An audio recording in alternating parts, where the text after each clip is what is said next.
Ahora quisiera dar la bienvenida a una compañera que nos acompaña, Patricia Alonso. Patricia, ella es la presidenta del Comité Mundial de Mujeres de la UITA. La UITA es el sindicato mundial que nos ha apoyado tanto a la Federación Internacional para que podamos nacer y caminar. Entonces, Patricia, es un honor tenerte. Muchas gracias. Ella es de acá de Buenos Aires. Un aplauso fuerte para Patricia que nos acompaña. También quisiera presentar al equipo facilitador. Ellos van a ser panelistas, facilitadores. Si se dan cuenta, estamos nosotras divididas por mesas. Nunca antes había puesto yo nombres en las mesas. ¿Por qué ahora? Porque estamos conglomeradas, agrupadas de acuerdo a corredores migratorios. Entonces aquí en la mesa 1 nosotros tenemos al corredor migratorio que viene desde Centroamérica, desde Nicaragua hasta los Estados Unidos. Ellos durante estos 2 días se van a contar, van a construir análisis colectivo, van a desarrollar estrategias y así. Y para esta mesa tengo a 2 facilitadoras que quiero que se paren porque ellas van a hacer mucho trabajo. Gladys Cisneros del Centro de Solidaridad de México y Karina Muñiz. Ellas van a estar facilitando el trabajo de esta mesa. Muchísimas gracias, compañeras. En la otra mesa tenemos a, podría decir yo, la mesa 1 de Sudamérica, porque ahí tenemos un poquito del Cono Sur y de región andina. En esa mesa tenemos a María Elena Valenzuela, que es panelista, que es facilitadora. Nuestra compañera María Elena, que ha estado 20 años en la OIT trabajando el tema de migración, trabajo doméstico, una de las primeras que nos ha dado el apoyo, el financiamiento, la confianza y por supuesto todo el conocimiento. Entonces María Elena va a estar trabajando con esta mesa y va a estar de panelista también. La mesa de allá, no sé qué número es, número 2. La mesa número 2 es la mesa más flaquita porque 2 compañeras de la República Dominicana no pudieron llegar justamente por temas migratorios. Ellas son haitianas de nacionalidad, tuvieron problemas con el pasaporte, no pudieron llegar, por eso estamos ahí con 2 personas que nos faltan, pero es la mesa de Centroamérica, el corredor migratorio de Centroamérica, y en esa mesa tenemos a Eli Calvillo, que nos va a facilitar. También ella es del Centro de Solidaridad de México. Muchas gracias, Eli, nos va a facilitar el trabajo. Y la mesa número 3, que también es la mesa del Cono Sur y la región andina, que también tenemos un corredor migratorio ahí. Y en esa mesa tenemos a Jana Silverman, que ella va a facilitar, y Pamela Ríos de la Fundación Avina, que estamos comenzando esta relación con Avina y muchas gracias. Pamela vino desde Santiago de Chile, entonces le agradecemos mucho por este esfuerzo de estar acá y acompañarnos. Bueno, ahora no sé dónde está Ulises, quisiera ir brevemente por un poco recordándonos los objetivos y la agenda. Como dijo Jana al principio, este foro de migración realmente obedece a 2, gracias Ulises, obedece a ejecutar 2 resoluciones que pasamos en el Congreso de la FIT en Ciudad del Cabo el pasado noviembre. Ahí tuvimos 2 resoluciones de migración. En realidad les cuento que tuvimos 12 resoluciones de migración viniendo de todos los continentes, de África, de Asia, de Norteamérica, de Latinoamérica, pero las juntamos en una resolución que es básicamente protección y defensa de los derechos de las trabajadoras migrantes. ¿Por qué? Porque 12 millones de nosotras son trabajadoras migrantes. La mayoría, ¿no?, de nuestras afiliadas son migrantes. Entonces es un tema neurálgico para la federación y para nuestros sindicatos. Y también se pasó una resolución de emergencia en solidaridad con las caravanas centroamericanas y en condena al comportamiento del gobierno de Trump de Estados Unidos, cómo está tratando como criminales a nuestras compañeras, a sus familias y a sus niños. Entonces, el tema de migración es un tema, como decían la mayoría de las panelistas del Ejecutivo, de la OIT, es un tema que nos toca muy cerca al corazón y con este contexto quiero que se acuerden que estamos ahora haciendo realidad, comenzando a dar los primeros pasos de las resoluciones que ustedes propusieron, que son temas prioritarios para trabajar en la federación. Entonces, con eso comenzamos con el tema. Y realmente los objetivos, tenemos 4 objetivos principales. Es primero desarrollar una comprensión conjunta de las nuevas dinámicas de migración y cómo ellas están repercutiendo en el trabajo doméstico de la región. La migración no es nueva, la migración es desde siempre y es antigua, pero hay nuevas dinámicas, hay nuevas formas, nuevos elementos que todavía muchas veces no acabamos de entender. Y para eso, qué mejor que tener a las expertas aquí, a ustedes, compartiendo, informando y tratando de entender, de tener un análisis compartido. El segundo objetivo es intercambiar información de lo que sucede en la práctica, en los contextos nacionales y subregionales. Entonces, aquí queremos que ustedes se compartan y se cuenten cómo es el tema, cómo lo viven, qué es lo que está pasando. El tercero es intercambiar también y compartir actividades, campañas, desafíos, limitaciones, oportunidades que ustedes actualmente encuentran para trabajar el tema en su país y también en los corredores migratorios. Y por último, queremos desarrollar una estrategias subregionales por corredores migratorios y también tener una estrategia general como región de las Américas de cómo vamos a enfrentar el tema migración en los siguientes 5 años. Porque de aquí a 5 años tenemos otro congreso y tenemos que dar cuenta a las afiliadas, a ustedes mismas. Pero como decía Andrea, aquí el trabajo no lo hace el directorio, lo hacen las afiliadas. Esos son los objetivos, los tienen en su agenda. ¿Y cómo van a ser estos 2 días? El primer día vamos a tener 4 paneles que van a tratar temas específicos, el tema de la militarización de las fronteras, el tema de la intersección de raza, de trabajo doméstico, de etnia, y vamos a construir un análisis, ¿ok? No vamos a dar por hecho que todas pensamos de la misma manera cómo afecta el tema migración. Somos diversas, somos distintas y vamos a tener opiniones diferentes. Pero aquí vamos a tratar de tener un análisis colectivo y vamos a construir eso el primer día. El segundo día vamos a consensuar agendas de trabajo, qué es lo prioritario para ustedes trabajar, y vamos a desarrollar una estrategia subregional bien clarita, con tiempos y con todo, ¿no? Agenda de trabajo y planes estratégicos. Y los planes vamos a tratar de hacerlos a mediano plazo, que es lo absolutamente urgente y que se puede hacer sin financiamiento aquí y ahora, en 6 meses, en 2 años y en 5 años. Esto nos va a dar la pauta a Carmen, Andrea y a mí para ejecutar estos planes en los siguientes 5 años. ¿Y cómo vamos a lograr eso? Tenemos una metodología y ahí es donde las facilitadoras son claves, ¿ok? Pero quiero que ustedes tengan también muy claro ¿por qué estamos haciendo esto primero, esto después? ¿Por qué cuando las facilitadoras digamos, todavía no vamos a hablar de ese tema porque lo vamos a hablar en la siguiente sección, vamos a ir construyendo paso a paso el análisis y los planes? Entonces, el primer día, como decía, tenemos 4 paneles, vamos a construir análisis. El segundo día vamos a hablar más de los planes, no veo. El día 2 vamos a realizar un análisis interno, el famoso FODA, o como muchas le decimos, el famoso JODA, ¿no? Sobre nuestras capacidades, fortalezas, limitaciones, oportunidades para actuar, tanto como sindicato, pero también como subregión, como corredor migratorio. Después de ese análisis, cuando estemos bien claras qué tenemos, qué no tenemos, cuáles son las fortalezas, vamos a pasar a identificar temas de trabajo en conjunto por corredores submigratorios. Una vez que tengamos la agenda de trabajo, y ahí vamos a consensuar, negociar, decidir, debatir cuáles son los principales temas importantes, vamos a desarrollar los planes de trabajo estratégicos para la ejecución. Ahí nos vamos a poner bien prácticas, que yo sé que ustedes se van directo a la acción. Ahí nos vamos a poner directo qué plan necesitamos.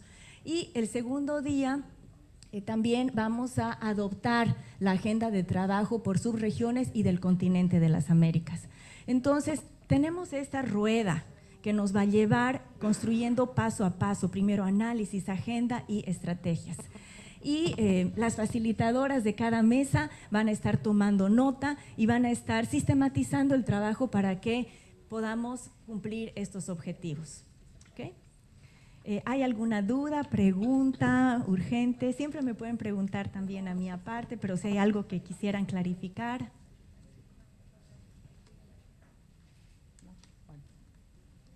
Bueno, en cualquier momento siempre pueden preguntar.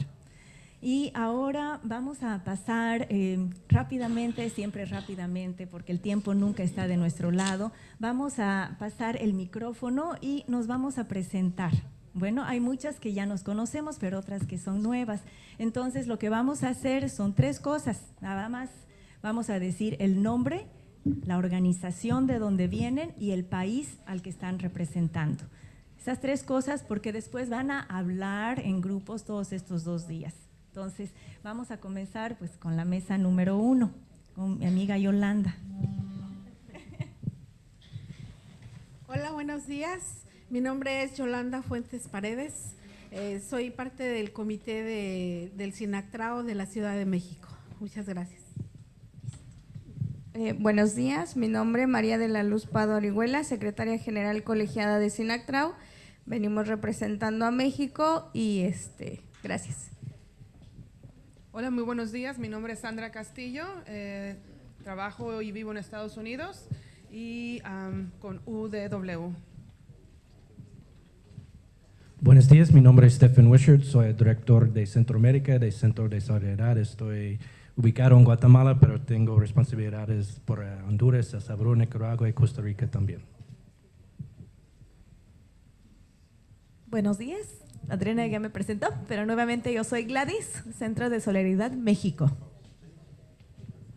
Buenos días, mi nombre es Amanda Ringim, soy del sindicato de Sandra y Doug, United Domestic Workers en California, Estados Unidos. Sí, muy buenos días. Mi nombre es Karina Muñiz Pagán. Vengo de la Alianza Nacional de Trabajadores del Hogar en Estados Unidos y vivo en Los Ángeles, California. Gracias. Muy buenos días a todas. Mi nombre es Fidelia Castellanos. Vengo de Guatemala, Sindicato de Trabajadoras Domésticas, similar y a cuenta propia, Citradonza. Bueno, todas muy buenos días. Mi nombre es Aida Rosales, vengo de El Salvador y pertenezco al Sindicato de Mujeres Trabajadoras del Hogar Remuneradas Salvadoreñas Simutres. Aquí. Faltó a Adriana, faltó. Petra. Sí, buenos días. Mi nombre es Petra Hermillo, de México, del estado de Guerrero y de la Red de Mujeres Empleadas del Hogar. Hola, buenos días, un gusto estar acá. Yo soy María Elena Valenzuela, soy chilena pero no represento a Chile. Yo soy consultora de la CEPAL y como decía Víctor Hugo, estuve 20 años en la OIT, así que me represento a mí misma y el compromiso que tengo con ustedes. Muy buenos días. Soy Marciana Santander, soy secretaria general del Sindicato de Trabajadoras del Servicio Doméstico del Paraguay, Sintradespi, y vivo en la capital, Asunción. Buenos días, soy Maricruz Sánchez Corozo de Ecuador, soy del Sindicato de Trabajadoras Remuneradas del Hogar. Muy buenos días, vengo desde Colombia, mi nombre es Liliana Mina, represento al Sindicato de Mujeres Trabajadoras del Hogar, Sintracedom.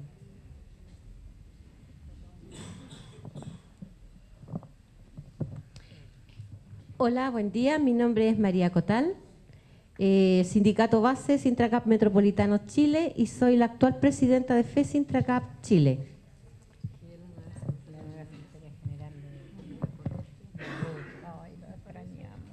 Buenos días, compañeras y compañeros. Soy del sindicato Sintraol Regional de Lima, Perú. Y bueno, un gusto estar acá.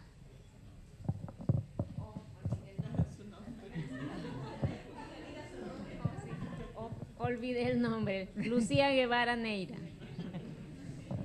Buenos días a todos. Mi nombre es Diana Solís. Soy boliviana, más yo vengo como directora inmigrante en São Paulo, Brasil. Buenos días, compañeros, compañeras. Mi nombre es Yadira Samaniego, pertenezco al Sindicato Gremial de Trabajadoras y Trabajadores del Servicio Doméstico y Similares. De Panamá. Mi nombre es Elizabeth Calvillo, colaboro con el Centro de Solidaridad en México. Gracias. Buenos días, mi nombre es Dolores Roblero, pertenezco al Sintradón GRAM de Granada, Sindicato de Trabajadoras Domésticas de Granada, Nicaragua. Buenos días, mi nombre es María del Carmen Cruz Martínez, vengo de Costa Rica, pero soy nicaragüense, no represento a Nicaragua, pero soy nicaragüense, 23 años viviendo en Costa Rica y soy de la Asociación de Trabajadoras Domésticas. Gracias. Bueno, muy buenos días, de verdad que sí, a todas estas caras que conozco, a las que no también. Mi nombre es Ruth Díaz, vengo de República Dominicana y presido la Federación Nacional de Mujeres Trabajadoras, que aglutina un sector de la economía informal y de trabajadoras del hogar, entre otros. Muchísimas gracias por la oportunidad. Buenos días, mi nombre es Claribet Palacios García, soy la presidenta de la Unión Afrocolombiana de Trabajadoras del Servicio Doméstico. Ya ahí con el nombre saben que soy colombiana.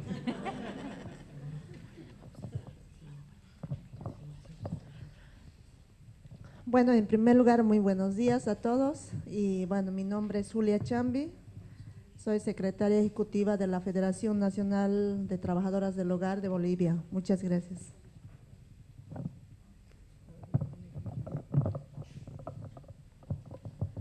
Olá a todas e todos, meu nome é Silvia Maria, eu sou presidente do Sindicato de Trabalhadoras Domésticas do município de São Paulo e diretora da Federação Nacional das Trabalhadoras Domésticas Brasil.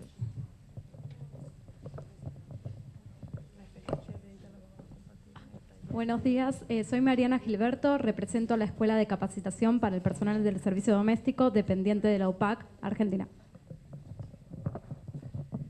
Buenos días, mi nombre es María Guerra, también trabajo en la Escuela de Capacitación para el Personal del Servicio Doméstico de acá de UPAC, Argentina. Buenos días, mi nombre es Pamela Ríos, yo estoy basada en Chile, en la Fundación Adina, estamos trabajando un programa de migración a nivel regional, tanto de Centroamérica como de Sudamérica. Muy buenos días a todas y todos. Soy Libra Maciel, secretaria general del Sindicato de Trabajadoras Domésticas Afines de Itapúa. Estoy casi 400 kilómetros de la capital y bueno.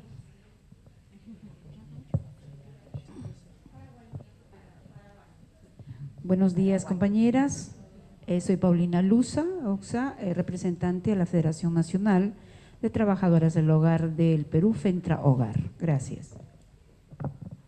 Buenos días a todas, mi nombre es Liana Brasesco, formo parte de la Escuela de Capacitación para el Personal de Servicio Doméstico de UPAC, Argentina. Muchas gracias a todas. Entonces queremos darle la bienvenida a la compañera María Elena Valenzuela, que va a iniciar, ¿verdad?, con de la presentación Migración y Trabajo Doméstico para la región de las Américas. Bienvenida. Muchas gracias, Andrea. Bueno, yo lo que quiero básicamente es plantearles tres cosas en el tiempo que tengo. Uno, la migración hoy día es un fenómeno que ha llegado para instalarse en todos los países del mundo, ya sea como países de origen, destino o tránsito. Dos, en nuestra región, la migración y el trabajo del hogar, trabajo doméstico remunerado o trabajo del cuidado, yo uso esos tres términos para referirme a lo mismo, es algo fundamental. La migración está relacionada en nuestro continente al trabajo del hogar y a la crisis de los cuidados. Y en tercer lugar, yo quiero poner algunos puntos en discusión. No quiero hacer conclusiones, sino que quiero poner puntos en discusión para la agenda sindical respecto al trabajo doméstico remunerado migrante. Antes de partir, me voy a tomar medio minuto para decirles que América Latina ha sido una región pionera en el mundo respecto a la promoción de los derechos de las trabajadoras del hogar. Y yo quiero recordar, y esto yo quiero hacerle un homenaje a las organizaciones, porque son las organizaciones las que han estado detrás de este proceso, y quiero recordar algo importante, que para mí fue un privilegio haber sido parte de ese encuentro, que fue una reunión que hicimos el año 2005, recuerden, 2005, mucho antes que siquiera se pensara en la idea del convenio 189, el primer encuentro que se hizo entre la CONLACTRAO, la Organización de Trabajadoras del Hogar del Continente, y el Comité Continental de Mujeres, en ese momento era ORIT, todavía no existía la CSI. Primer encuentro en que las organizaciones de trabajadoras domésticas se reunieron con la organización sindical de la región. Y de ese encuentro, el año 2005, salió la Declaración de Montevideo, que es el primer llamado a la OIT conjunto de las organizaciones de trabajadoras del hogar y de la organización sindical a adoptar un convenio sobre trabajo doméstico. Entonces, ese papel de liderazgo que las organizaciones han tenido desde esa época, que se manifiesta hoy día en que América Latina tiene la tasa más alta de ratificaciones del convenio 189, es lo que está hoy día y lo que yo quiero que es el espíritu también de este foro, y estoy segura también de las conclusiones que van a salir. Partamos entonces con lo nuestro. Trabajadoras migrantes en cifras, la primera parte. Bueno, en el mundo hoy día sabemos que hay 258 millones de migrantes internacionales, son las estimaciones de Naciones Unidas. Nunca antes en el mundo había habido esa cantidad de personas, esas migraciones, ese movimiento de personas. Es un aumento enorme, como vemos, del 41% con respecto al año 2000. Pero ¿qué es lo que es importante?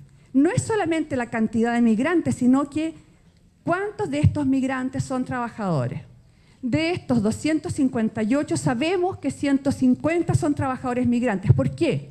Porque la migración hoy día tiene como motor fundamental la búsqueda de oportunidades laborales, la búsqueda de mejores oportunidades económicas. Entonces sabemos que de estos 258, 150 son trabajadores, 83 son hombres, 67 son mujeres. Entonces, ¿qué es lo que sabemos? Que hoy día hay razones distintas para migrar, pero fundamentalmente es la búsqueda de mejores condiciones económicas. También puede ser por crisis económica, puede ser por pobreza, puede ser por desastres naturales, etc.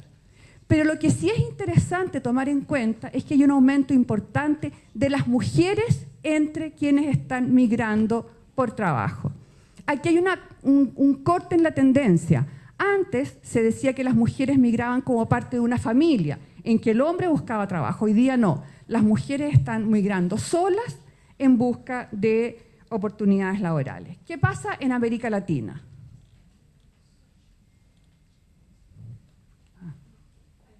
América Latina.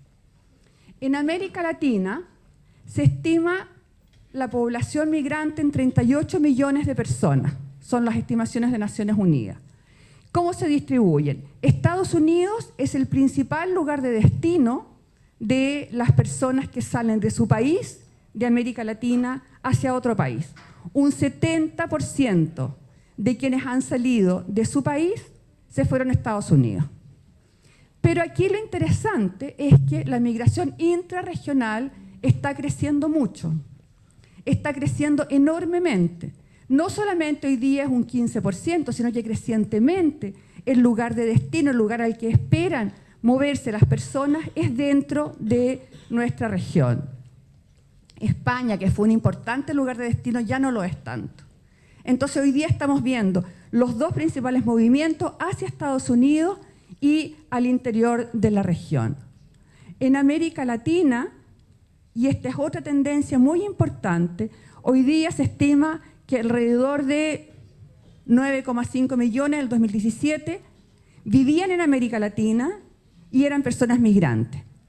Seguramente la cifra con la migración venezolana es otra, pero quedémonos con esa cifra. ¿Qué significa eso?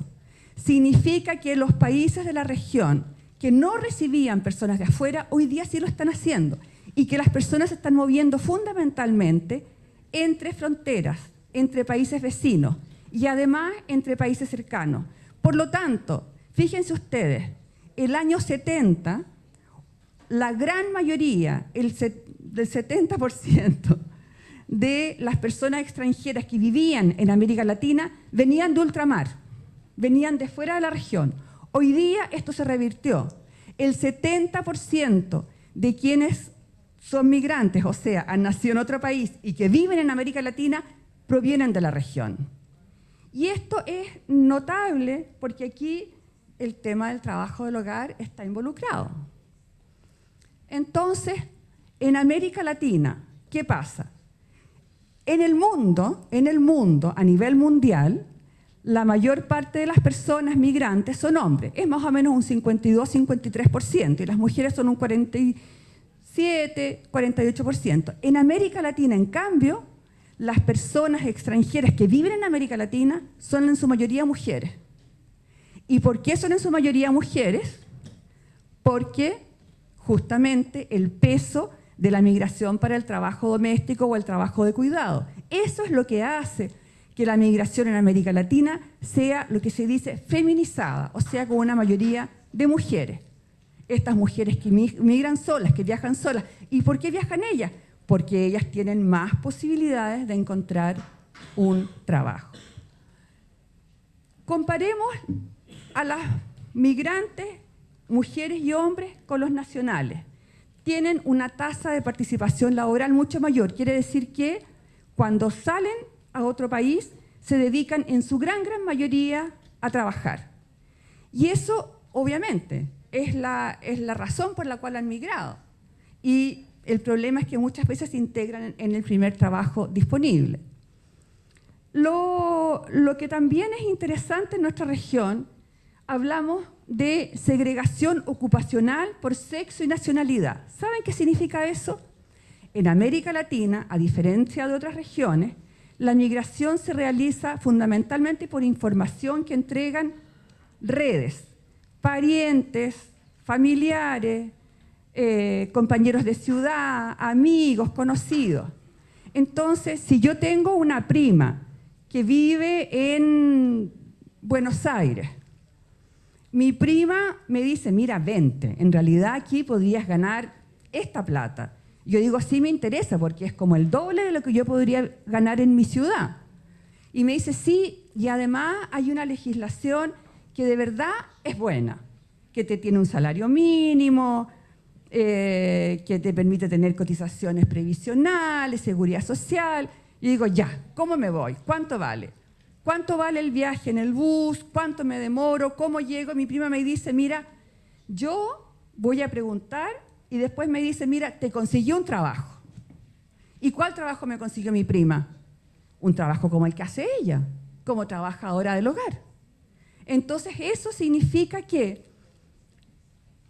yo, a través de mis redes, migro al país donde están mis redes y mis redes me consiguen trabajo, y si yo soy mujer, me van a conseguir trabajo como trabajadora del hogar. Y si yo soy hombre, probablemente me van a conseguir trabajo en la construcción.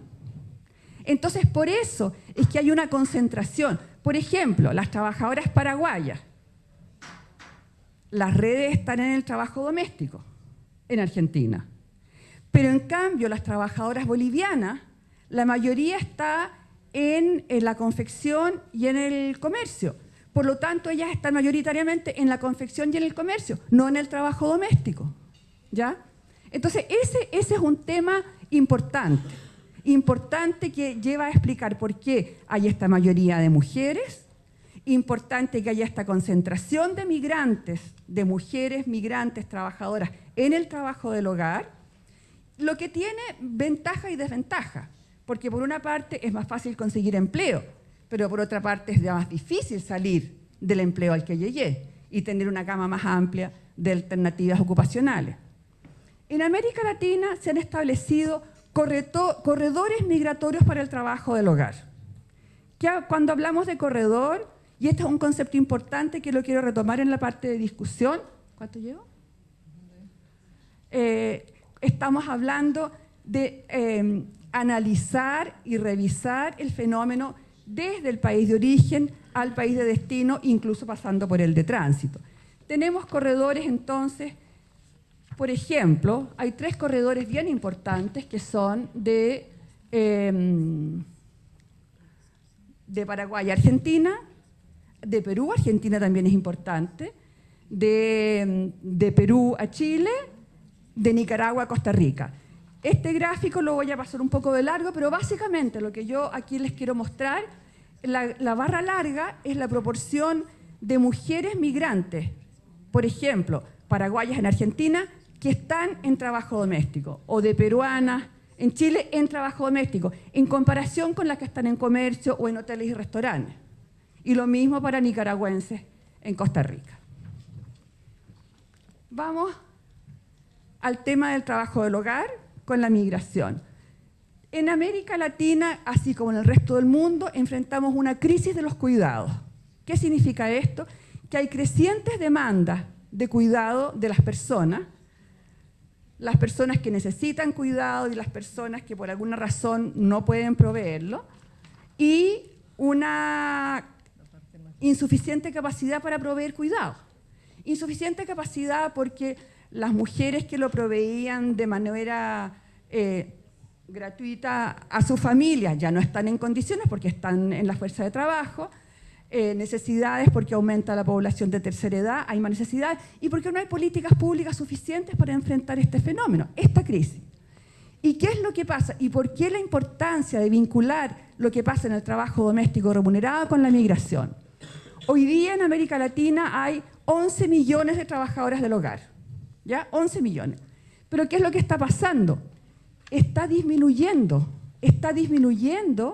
el número más o menos se mantiene, pero la proporción de trabajadores del hogar con respecto al conjunto de las mujeres trabajadoras disminuye. ¿Y por qué disminuye? Bueno, porque las jóvenes no quieren ir al trabajo doméstico. Las jóvenes no quieren ir al trabajo doméstico. Les voy a decir, el promedio de edad de las trabajadoras del hogar el año 2000 era de 34 años. El promedio de edad hoy día es de 42 años. En algunos países, como en Chile, es de 51, porque las jóvenes no están entrando al servicio doméstico. ¡Uy, qué horror! Bueno, voy a pasarme muy rápido, pero saben que esto es súper importante, súper importante. En la región ha habido un mejoramiento de las condiciones legales, ha habido un mejoramiento de los salarios, ha habido un mejoramiento de la protección legal de las trabajadoras. Sin embargo, esta es una ocupación que sigue siendo estigmatizada, es una ocupación que sigue siendo desvalorizada. Y mi hipótesis es que las jóvenes no quieren entrar por eso. ¿Y qué pasa? Son las migrantes las que están tomando el lugar que las jóvenes no quieren tomar.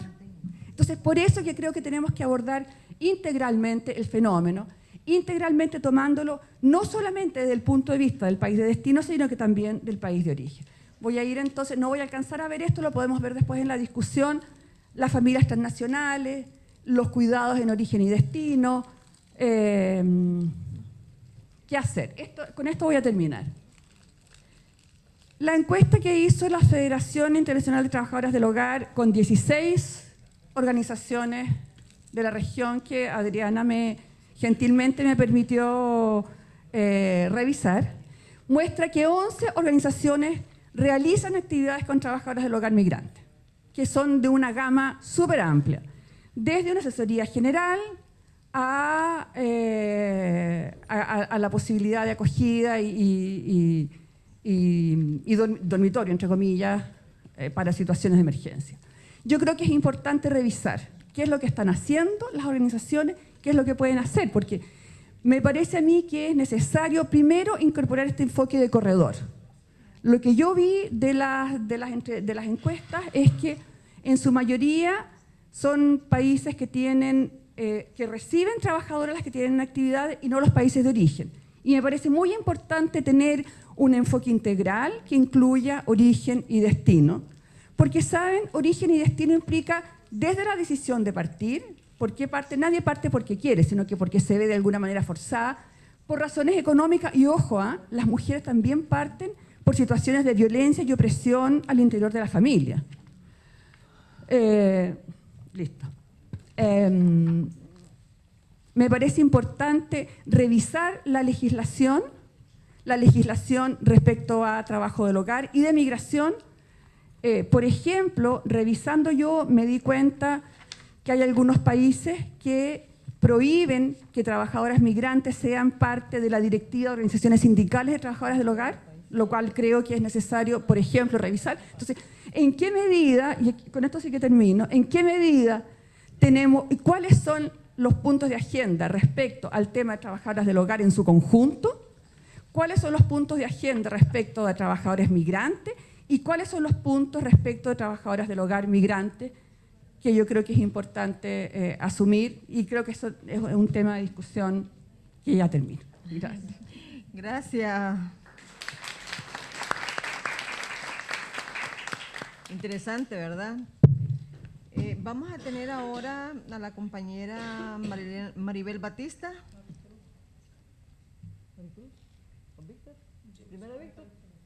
Primero Víctor y después Maribel. Primero Víctor Rico, ¿verdad? Está bonito ese nombre y ese apellido. Está bonito. Termínelo ahí, está bonito.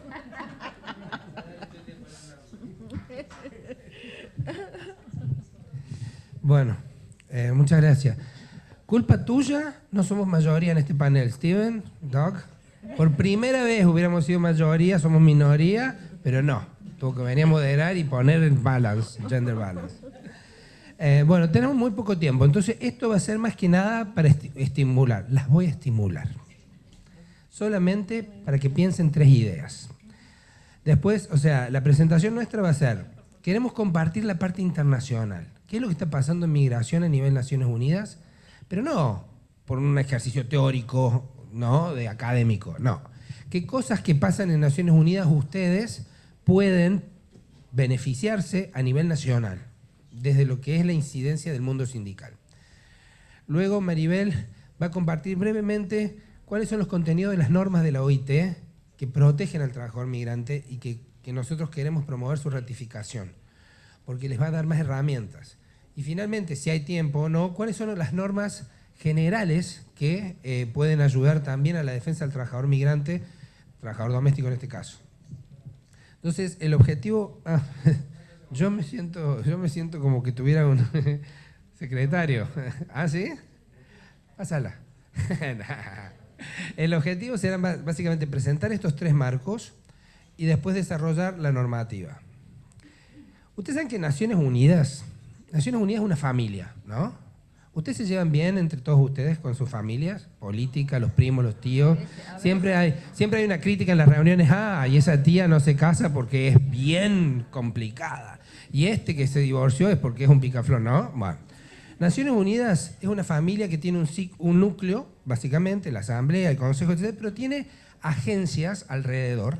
Y en este caso, la OIT es la única agencia especializada que trabaja el tema del mundo del trabajo, ¿no? Pero hay un montón, está la OIM, está UNICEF, está el Banco Mundial, está la Organización Mundial de la Salud, de Comercio, etc. Entonces, en esta familia hay distintas reuniones, hay distintos procesos y hay distintos marcos. Yo les quiero contar a ustedes qué está pasando existentemente en este momento a nivel internacional, porque cuando un tema se mueve mucho, genera movilización de recursos. Un montón de dinero. La OIT ha gastado desde los últimos 20 años millones de dólares en financiar reuniones tripartitas, discusiones generales, reuniones sobre refugiados, para poder sacar directivas, principios rectores, nuevas normas, etcétera, porque es un tema que demanda una respuesta internacional. Entonces, yo lo que les quiero hacer ver bien brevemente es, este es un tema que tiene connotaciones jurídicas, tiene connotaciones de desarrollo, porque promueve un desarrollo, y tienen connotaciones también políticas. Entonces, la migración no es lo mismo que la migración laboral. Eso muy bien María Elena lo explicó. Y muchas veces uno se confunde. Cuando hablamos del Pacto de Naciones Unidas, el Pacto Mundial sobre Migraciones, no es el Pacto Mundial sobre Migraciones Laborales, es sobre migraciones. Entonces, no es lo mismo. Hay veces que quien migra no migra por el trabajo. En este caso, yo lo que quisiera presentarles a ustedes es 3 marcos en donde se da... ¿Me ignoras? Como si fuera una planta. Bueno, los 3 marcos, tenemos 12 minutos, así que lo voy a hacer como un estímulo. Fíjense ustedes que hay 3 columnas. El primero es el marco de derecho, o sea, los gobiernos se reúnen en Naciones Unidas y sacaron un convenio sobre migrantes. ¿Alguien sabe cómo se llama ese convenio? de Naciones Unidas? ¿O en qué año? De protección de las migrantes y sus familias. Muy bien, protección de los derechos de los trabajadores migrantes y sus familias. ¿Qué año? ¿Qué año, María Elena Valenzuela? Ahí te pongo en jaque. Muy bien, el año 90, gracias María Elena. 1990. Tiene 97 artículos, es enorme, es más nuevo que los nuestros. Nuestros convenios son un poquito más viejos, ¿no? Entonces, Naciones Unidas tiene un convenio, pero la OIT también tiene convenios, es la misma familia. Entonces, el primer marco es el marco que yo quiero llamarle normativo, basado en derechos. Entonces, en ese marco, ustedes como sindicato pueden decir, ratifica el convenio, vas al país, hablas con el gobierno. ¿Por qué? Porque los convenios, una vez ratificados, son vinculantes. ¿Qué significa esto? Que ustedes pueden ir y decirle a sus abogados dentro del sindicato, que tiene que haber siempre abogados, les aconsejo, señor juez, el gobierno de Nicaragua, el gobierno de Guatemala, el gobierno de Brasil, está violando este convenio ratificado por el país. Les da distintos niveles de poder, pero también es cierto que cuando uno va a un juicio y todo eso puede ser más largo. O sea, tiene pros y contras, pero siempre es muy importante tener, porque un convenio ratificado no es una ley cualquiera, no se deroga por otra ley. Una ley se deroga por otra ley, pero una ley que ratifica un convenio, no. Los convenios, para poder derogarse, tienen que hacerse en el ámbito internacional.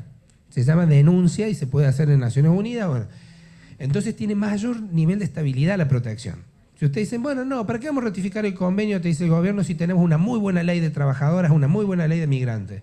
No es suficiente, cambia el gobierno y puede haber un montón de cambios, ¿o no? Brasil. O sea, hay una realidad que puede venir distinta de la que entonces la estabilidad se da. Ahí tenemos los convenios de Naciones Unidas y los convenios de la OIT. Cuando hablamos de los convenios de la OIT, vamos a ver que está el tema del tripartismo, que no lo tiene ninguna otra parte de la familia de Naciones Unidas. Los sindicatos, ustedes, con los empleadores y los gobiernos en la OIT deciden el texto de cuál va a ser la norma. ¿Quiénes de ustedes estuvieron en junio este año viendo maravillosamente a Maribel y a quien les habla negociar sobre el convenio de la eliminación de violencia y acoso? No violencia de género, violencia y acoso en el mundo del trabajo, ¿no? Bien. Ustedes negociaron el texto, ¿no? A través de sus representantes. ¿Pero ustedes están vinculados por ese texto? ¿Ustedes ratifican ese convenio? No, es el gobierno. O sea, imagínense ustedes, Naciones Unidas tiene 22 organizaciones.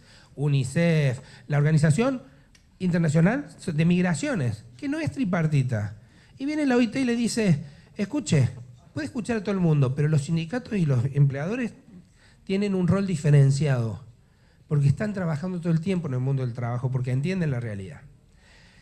¿Qué pasa?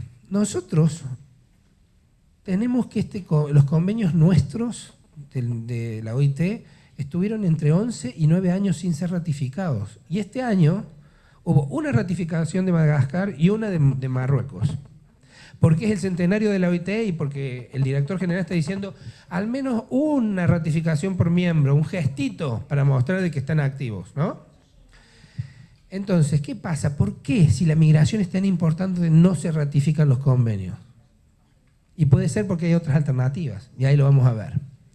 Es muy poco el tiempo, así que voy a pasar. ¿Escucharon hablar de los Objetivos de Desarrollo Sustentable? Lo tienen que haber trabajado hasta el hartazgo, ¿no? Naciones Unidas, los 17 objetivos, etcétera. Bueno, hay un objetivo que es el 8, que justamente se revisó este año, que habla del trabajo decente, productivo, y pone del trabajador migrante y en especial de la mujer. Y también tenemos el objetivo sobre evitar que haya desigualdad, el objetivo número 10. Que también habla de migrantes.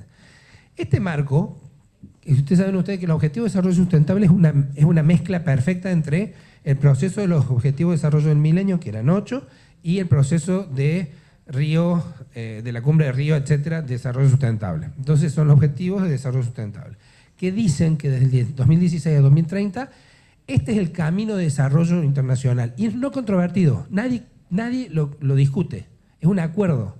Entonces el dinero va a pasar por ahí para promover la implementación de estos acuerdos. Pero no es tripartito, porque no es la OIT. Tampoco es vinculante. Usted no puede ir, señor juez, el gobierno de Nicaragua, bueno, siempre hablo de Nicaragua, el gobierno de México acá el señor Obrador no está cumpliendo con el objetivo número 8. El juez le va a decir qué lindo, qué lindo, qué lindo, pero esto es desarrollo y es político, no es jurídico. Entonces, no hay obligación de consulta como en los otros, no hay tripartismo, no hay una obligación de informes como en el sistema jurídico. En el sistema jurídico hay que presentar informes periódicamente y ustedes pueden cuestionar la aplicación en los órganos de control. Ahora, tenemos las normas y tenemos los objetivos de desarrollo sustentable hasta el 2030. ¿Y qué pasó? Se vino la crisis de Siria. ¿Recuerdan ustedes? El nene de 3 años en la playa, ahogado. ¿Quién se olvida de eso? Nadie. Siria fue una crisis muy grande, pero no es que recién empieza con Siria. Acá en América, en el continente, tenemos hace rato los grandes ciclos de crisis de refugiados e inmigrantes. ¿Cómo voy con el tiempo? ¿Son 3 minutos? Me quedan 2 minutos. Bueno, esto de Siria lo que hizo fue encender la mecha en Europa para decir, quiero que me solucionen ahí, ¿no es cierto? Entonces, se dio una cumbre en el 2016 en Nueva York para decir, tenemos que ver qué vamos a hacer en Naciones Unidas con esto de los refugiados y los migrantes. Y ahí en esa declaración de Nueva York, en esa cumbre en el 2016, dijeron, en 2 años tiene que haber un pacto mundial sobre migración y un pacto mundial sobre refugiados. Y se aprobaron en Marruecos el año pasado en diciembre, que es la tercera columna, pacto mundial. Entonces, si nos ponemos a pensar un poquito, este mandato que viene en esta cumbre de Naciones Unidas de Nueva York en septiembre sería la mamá del pacto, pero el papá son los objetivos de desarrollo sustentable, porque no puede haber un mismo gobierno dentro de la misma organización multilateral de Naciones Unidas tener miradas distintas sobre cómo tocar un tema. Entonces, esta última columna es la más política, porque es la primera vez, y desmentime María Elena, que a nivel internacional en migraciones hay un evento político, estaban los reyes, los primeros ministros, los presidentes, firmando algo que si bien no es vinculante, tiene un gran valor político porque es lo que le va a dar el empuje y lo que van a mover los fondos. Ahora, muchos países se fueron, Estados Unidos se fue Hungría, se fue Polonia, etc. No todo el mundo está feliz con esto. Pero la característica de esta tercera columna es que no es cualquier tipo de migración. Yo le digo la migración monja. Ustedes saben que a las monjas se le dicen Sor, ¿no? Sor Faustina, Sor María, no. Sor, S-O-R. Migración segura o ordenada y la R regular. Ella tiene un contrato en Chile y no es chilena. Ella es una migrante. No sé si es ordenada, porque no conozco su departamento, pero es segura o tiene contrato. Yo, bueno, no somos el problema. El problema no es el que tiene contrato y papeles y puede vivir y que el gobierno lo monitorea y tiene los servicios sociales. El problema son aquellos que están obligados a salir de su país y entran en la economía informal, en la invisibilidad, en la incapacidad de poder ejercer sus derechos o plantear sus necesidades por el miedo a la deportación. Entonces, todo este proceso político con Angela Merkel y con toda la gente que fue a firmar, etcétera, es para promover la migración segura, regular y ordenada. Segura, ordenada y regular. SOR. Los convenios de la OIT, ya los va a explicar bien Maribel, hay un convenio que es solamente para los que están legalmente en el país y el otro, una parte, es para los que están legalmente en el país. El convenio de Naciones Unidas habla de que los que están legalmente tienen más derechos que los que no. Lo cuestionamos, bien, sí, pero ¿y por qué no ratifican?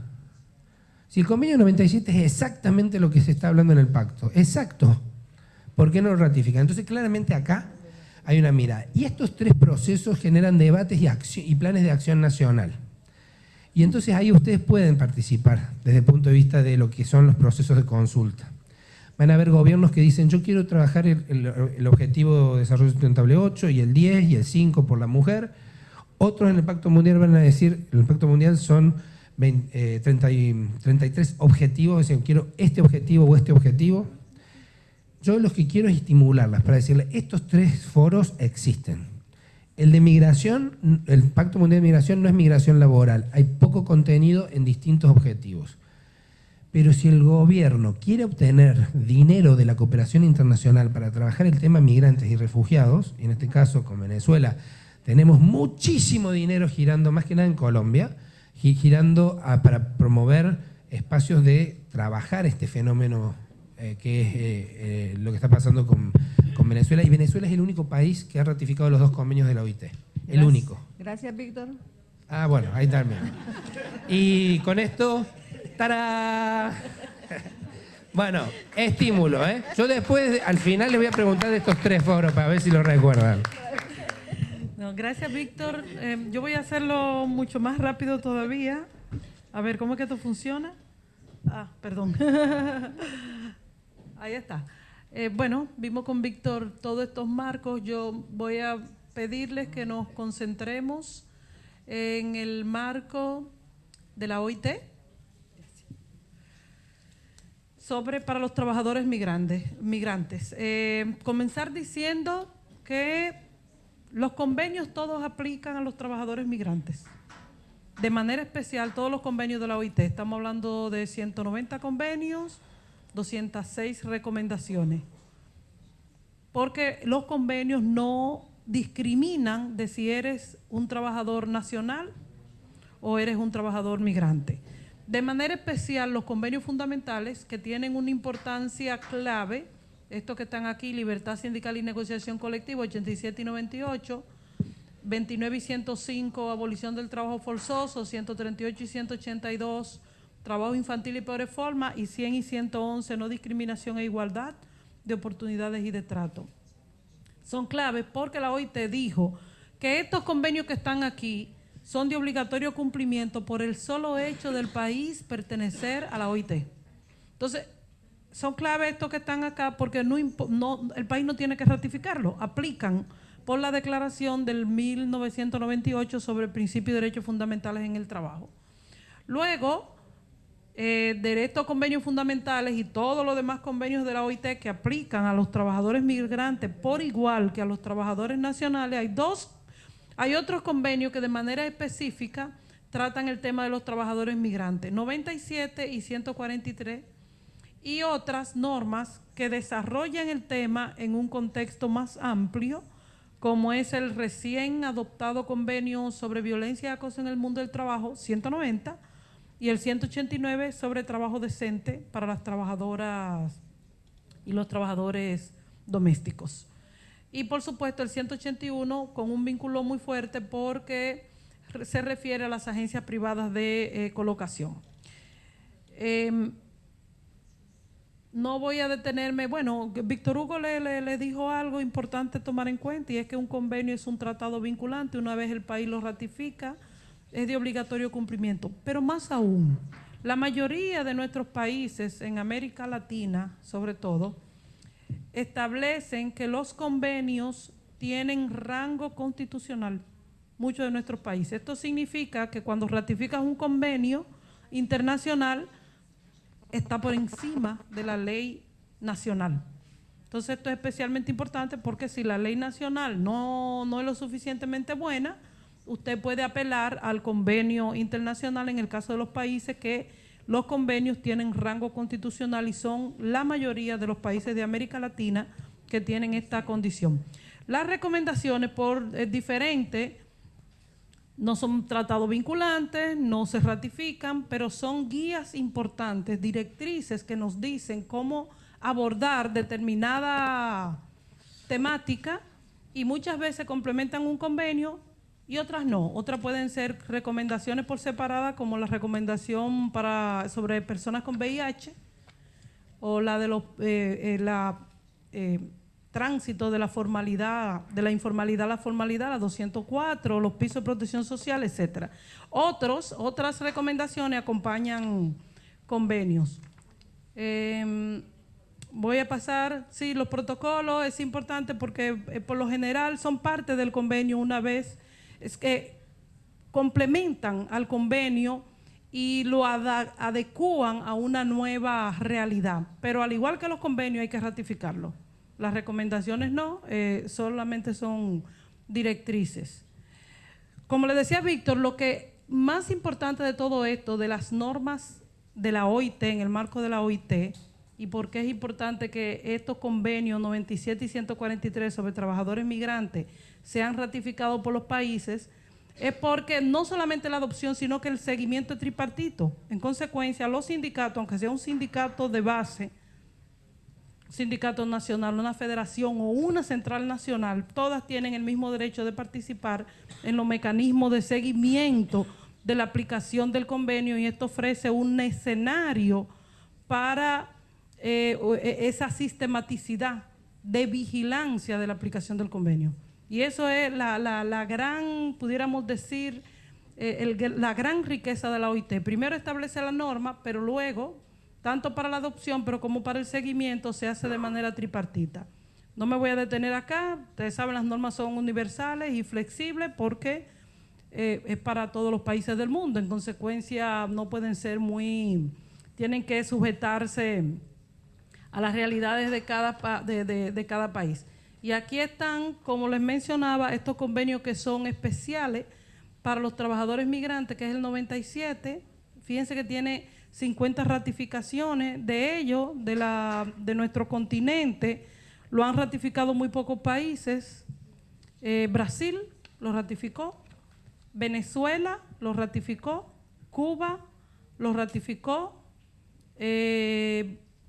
y varias islas del Caribe, fundamentalmente, son los que han ratificado este convenio 97, y Guatemala.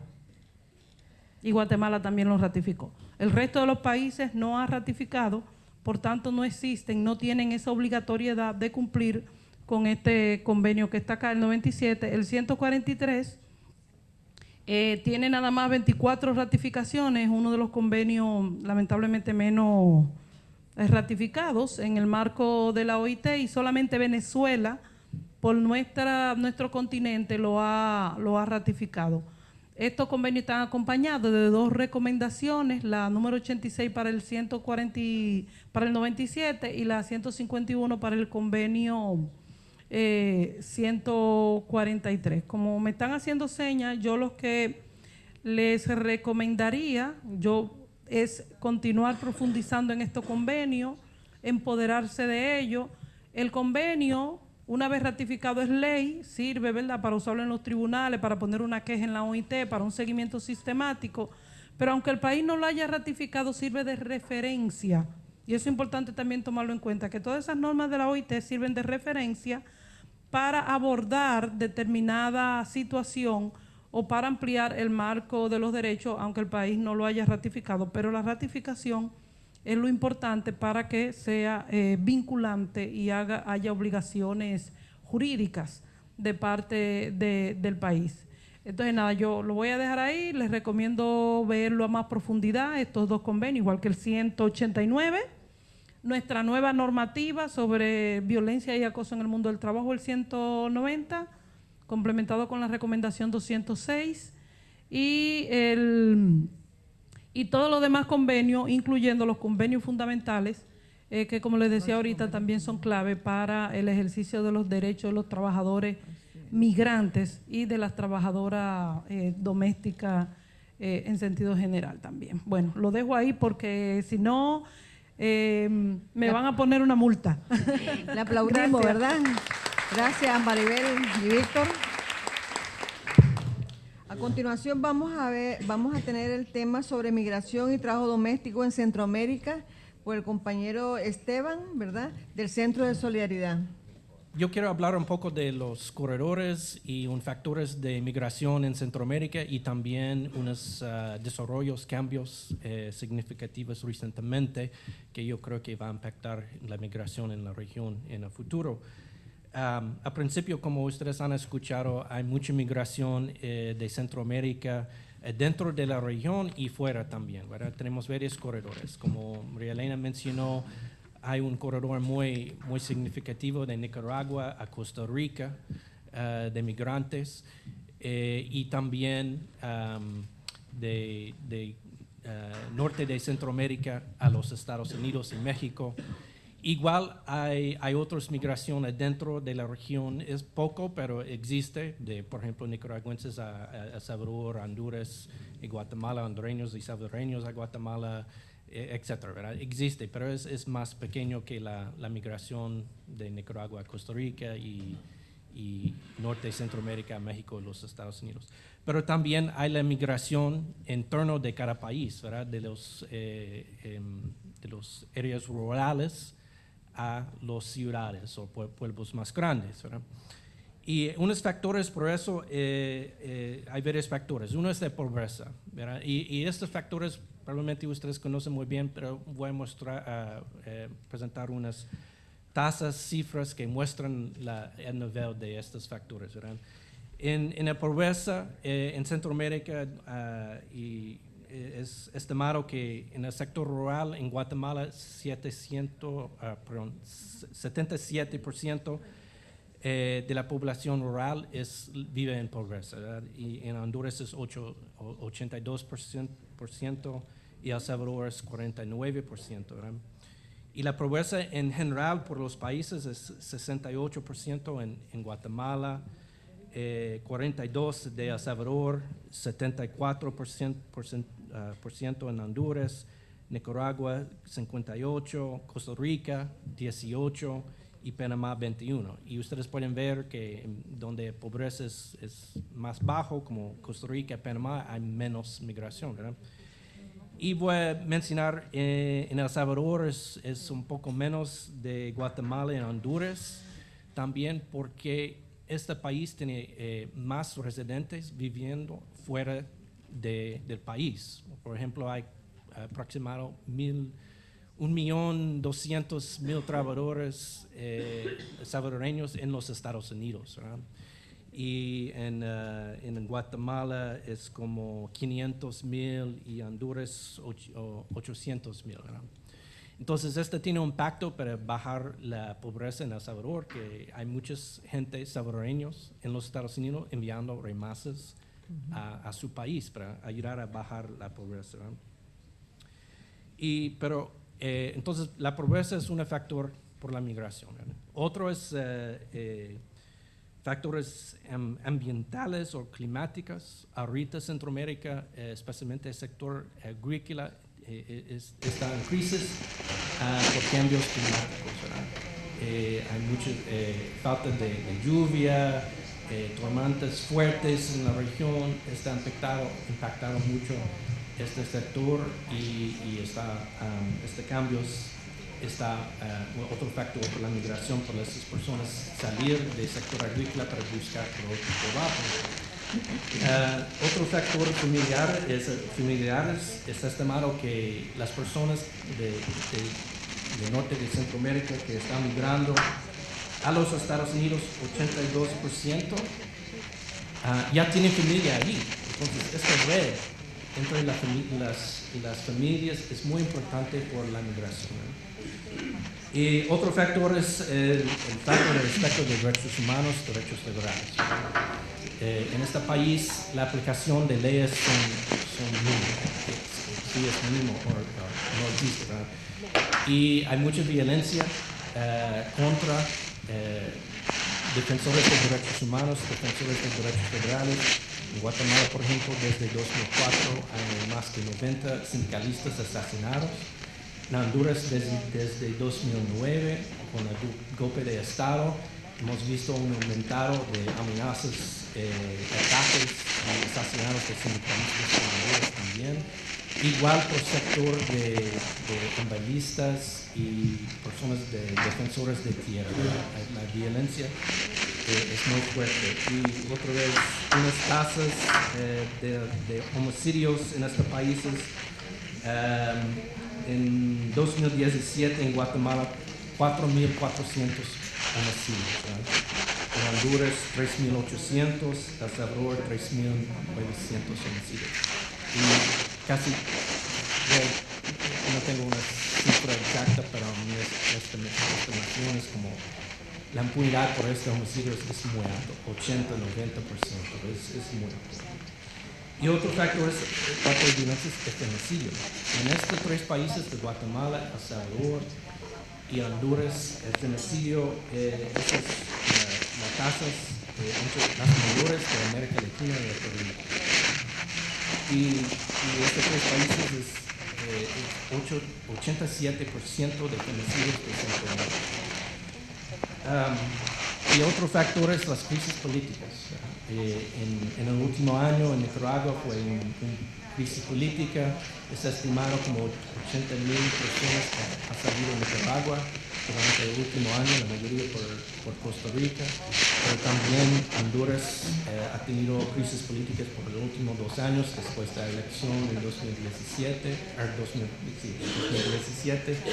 Y este año hay un conflicto grande por reformas de propuestas de gobierno para cambiar el sector de educación y salud, para visitar estos sectores, y la población ha levantado para hacer protestas en contra de eso, y mucha migración, mucha violencia por el Estado contra las personas protestando. Entonces, esos son los factores. Y estas que personas están saliendo a Centroamérica para buscar mejores condiciones. Y la mayoría, como ya he mencionado, están viajando por México y los Estados Unidos. Y por eso el presidente de los Estados Unidos, el presidente Trump, está muy molestado por esta situación. Y está haciendo cosas para bajar y eliminar la migración de Centroamérica a los Estados Unidos. ¿Y qué ha hecho recientemente? Él hizo amenazas contra Guatemala para firmar un acuerdo. Él hizo amenazas que iba a hacer tarifas a los productos que exportaron a los Estados Unidos, creo que como 20%. También iba a hacer una tarifa de las remesas que las personas guatemaltecos en los Estados Unidos están enviando a Guatemala, y otras amenazas. Entonces, bajo esta presión, el presidente de Guatemala firmó un acuerdo con los Estados Unidos para ser un tercer país seguro. ¿Qué esto significa? Bueno, primero, Guatemala no es un tercer país seguro, pero voy a tocar este número. Pero esto significa que los hondureños, los salvadoreños que quieren salir de su país y buscar asilo en los Estados Unidos, no pueden. Tienen que pedir asilo en Guatemala. Y otra vez, las condiciones de Guatemala no son mejor de El Salvador ni Honduras. No es un país seguro. No es un país mejor que estos otros países. Pero esto puede cambiar significativa la situación de migración. Hay unas dudas de este acuerdo, porque bueno, la Corte Constitucional de Guatemala dice que el acuerdo es ilegal, que el Congreso tiene que aprobar, pero el presidente actual de Guatemala tiene historia para negar las decisiones de la Corte Constitucional. También hubo una elección al principio de este mes. Hay un nuevo presidente que va a tomar oficina en enero, ¿verdad? Y la posición de él no está clara. Él está pidiendo para estar parte de la negociación, pero el presidente actual no quiere incorporar a él. Pero parece que él quiere aceptar el acuerdo, pero quiere eliminar que la palabra es de país seguro, ¿verdad? Pero parece que él está listo para aceptar que los salvadoreños y hondureños pueden quedar en Guatemala y pedir asilo allí. Estoy mencionando eso porque si esto va a ocurrir, es probable que estas personas que van a quedar en Guatemala, las mujeres, el primer nivel para entrar a fuerza laboral en Guatemala va a ser trabajo doméstico. Y esto va a ser un reto para Fidelia y Cita Gomza para organizar estos trabajadores. Y sabemos que esas personas, cuando migran, no están claros cuáles son las leyes del país, que es el nuevo país. Y a veces tienen miedo de su estado, etc. Entonces, esto va a ser un reto para el movimiento sindical en Guatemala si este acuerdo va a pasar. Igual entiendo que Trump quiere hacer lo mismo con México, que los guatemaltecos que quieren ir a los Estados Unidos tienen que quedar en México. Y Trump está ofreciendo a Guatemala por este acuerdo 8,000 plazos de visas H2A para trabajar durante las zafras agrícolas en los Estados Unidos. Para aceptar esto. Pero hay muchas dudas de este acuerdo, pero sí me imagino algo va a existir y esto va a tener un impacto en la migración y además de tener más trabajadores domésticos de Honduras y Salvadoreño en Guatemala. Mi otra preocupación para terminar es el violencia contra estos migrantes, racismo, xenofobia, y eso es algo que necesitamos tomar en cuenta ahora y preparar para enfrentar esta cosa. Gracias. Gracias, Esteban. Cumplidito, ¿verdad, muchacha? Me llega aplicadito, qué bien. Solamente para hablar sobre la cuestión de la migración de Centroamérica. Nosotras en Nicaragua decimos de que las mujeres cuando miran hacia Costa Rica sabemos que van a trabajar a la doméstica o a trabajar a la zona rural, pero cuando se viaja hacia Guatemala el trabajo no es doméstico, es sexual, que no solamente es trabajo doméstico. Entonces ahora vamos a tener, ¿verdad?, de los Estados Unidos, las del compañero Doug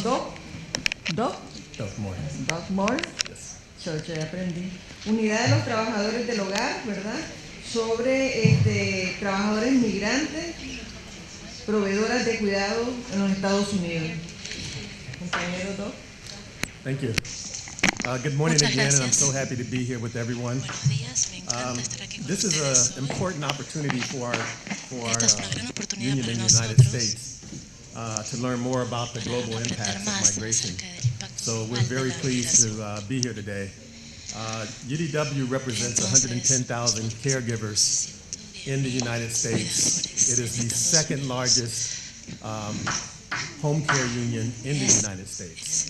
And we're very pleased with the growth since 2016. We've grown from 15,000 members paying dues to over 82,000 paying voluntary dues in this crazy political climate that this president of ours created. He does nothing every day but try to take us out, and every time he tries to take us out, we grow. It's simple as that. You just don't give up the fight.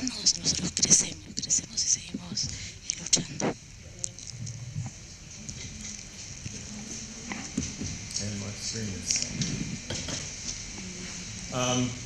Se oye.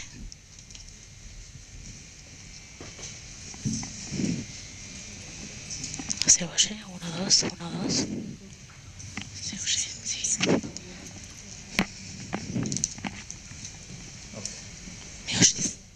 And our members come from across the globe, and they take care of the elderly and disabled in their homes, and it keeps them out of nursing homes. As we say in California, our members do God's work. Domestic work is a growing profession everywhere. It's the fastest growing job in the United States. There's the number of seniors within the next 20 years. It's going to be over 200,000 just in California, and that's going to. What that means for us is that we need another 200,000 workers in home care, and that's an opportunity for us to organize. And we're looking forward to that opportunity. It is the fastest growing occupation. The demand for care is huge, and that. And immigrant workers play a big role even today in domestic work in the United States. So we're pleased to be part of this discussion here today. And the only way that we're going to be able to make sure that they have their rights protected is to collaborate with other organizations like the National Domestic Workers Alliance and organize these workers, because there's so many. We can't do it by ourselves. We understand it's going to take a team effort in order to organize in this industry.